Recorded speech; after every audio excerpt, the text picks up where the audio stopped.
গরমের ছুটিতে প্রচুর প্রজেক্ট করবার সুযোগ হয়েছে। এটাও সেরকমই একটা প্রজেক্ট। মুখোশ বানাতে হবে। এর আগে বাঘ, মিকি মাউস আরও বিভিন্ন মুখোশ আমি বানিয়েছি। তাই এবার কিছু ডিফারেন্ট টাইপের মুখোশ বানাতে ইচ্ছা হলো।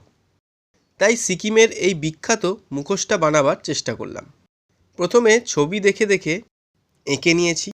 খেয়াল রাখতে হবে মুখোশের দুটো চোখ, দুটো কান, মুখের দুই পাশ যেন একই রকমের হয়। আর কি ধরনের মুখোশ তোমরা বানানো দেখতে চাও কমেন্ট করো। এবার খুবই উজ্জ্বল রং ব্যবহার করে মুখোশটা ভর্তি করব। এখানে লাল হলুদকে আমি একটু বেশি প্রাধান্য দিলাম।